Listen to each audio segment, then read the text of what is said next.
Hello students, good morning to all. Today we are going to learn about SST geography part. Lesson number 2, motions of the earth. In this chapter we are going to learn about rotation, effects of the earth rotation, revolution, effects of the earth revolution, lengths of days and nights, and solstice and equinox. Motions of the earth. Earth has two types of motions. They are rotation and revolution. Let's see about rotation. The spinning of the earth on its axis from west to east is termed as the earth rotation.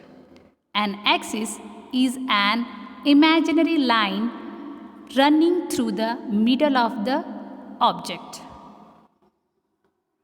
The Earth's axis is not exactly vertical but inclined at an angle of 23.5 from the vertical.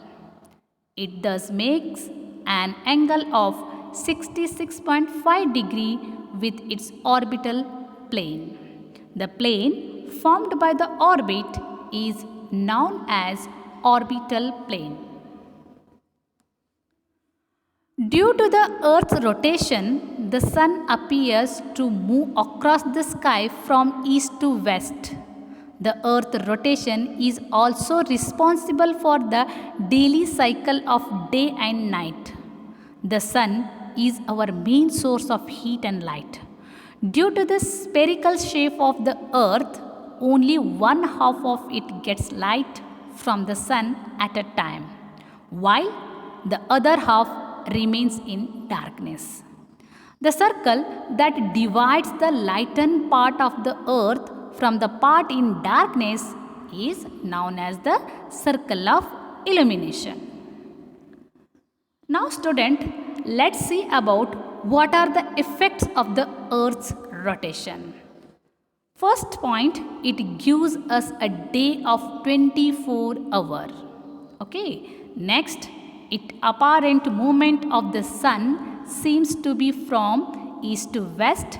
It is actually stationary.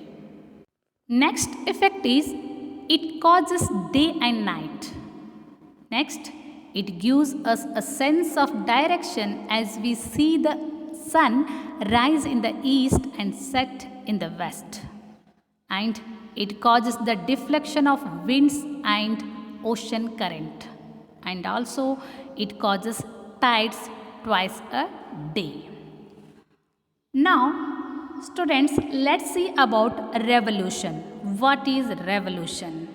The motion of the earth around the sun on a fixed path or orbit is called earth revolution. The orbital speed of the earth around the sun averages about 30 km per second. It takes 365 days and 6 hours to complete one revolution. Now, let's study about aphelion and perihelion. Earth's orbit around the sun is not circular but oval or elliptical. An elliptical orbit causes the distance between the earth and the sun to vary over the year. On January 3, the earth is closest to the sun at a distance of 147.3 million kilometer. The earth is said to be an perihelion. The earth is the farthest from the sun on July 4 at a distance of 152.1 million kilometer. The earth is said to be in aphelion. The average distance of the earth from the sun over a 1 year period is about 149.6 million kilometer. Now let's see about what are the effects of the earth revolution and the tilt on its axis. The first thing is leap year. This is one of the important effect of the Earth's revolution. As we know, it takes 365 days and 6 hours to complete one revolution, and we call it a year. This fraction of the year, 1/4 year, was a problem. So, the quarter day adds an extra day to year every 4 years. Every fourth year has 366 days and is called a leap year. The month of February in a leap year has 29 days. The next effect of the Earth revolution is change of the seasons. You know that the axis of the Earth is tilted slightly. This causes one part of the Earth to lean towards the Sun and the other part to lean away from it.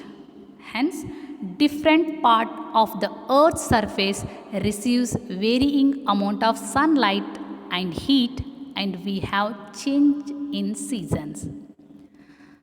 The part of the year when the southern half or the southern hemisphere lean toward the sun, it gets more light and heat, and this causes it to be warmer.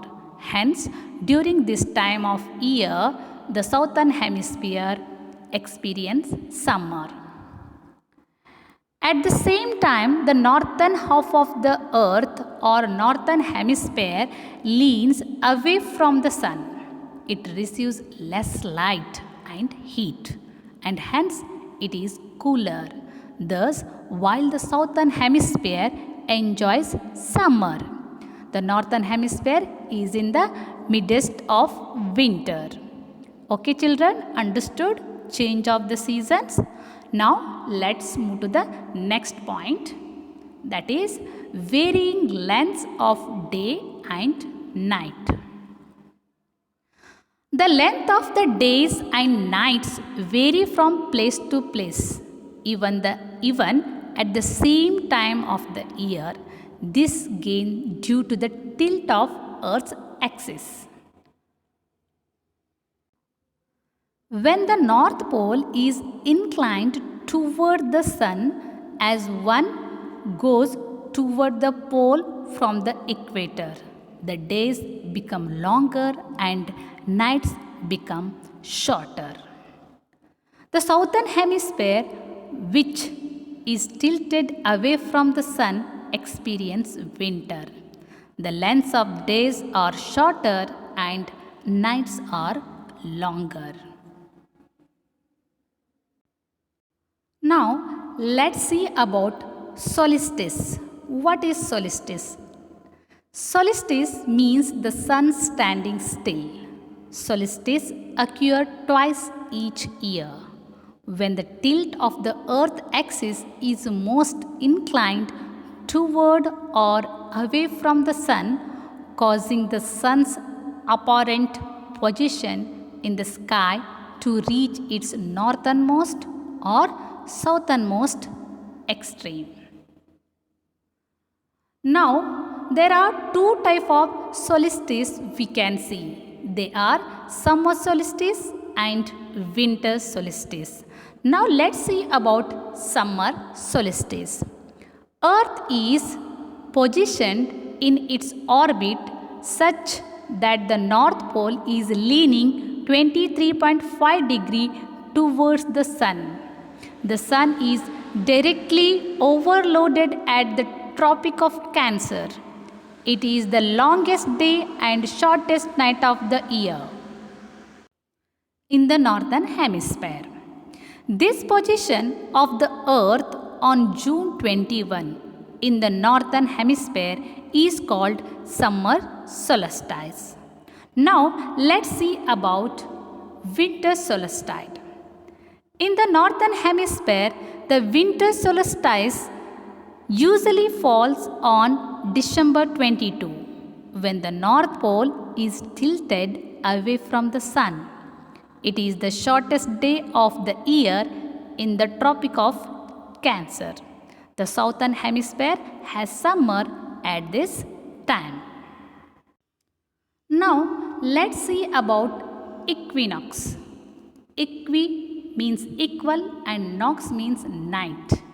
Okay, equinox means equal night. Equinox is the time when we have night and day of equal length all over the earth. Equinox occurs twice a year when the earth axis is neither tilted away from the sun nor towards it, and the center of the sun is in the same plane as the earth's equator.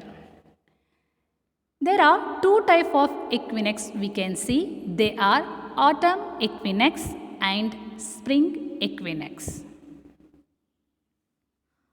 Autumn equinox in the northern hemisphere occur on 23rd September when the direct rays of the sun fall on the equator.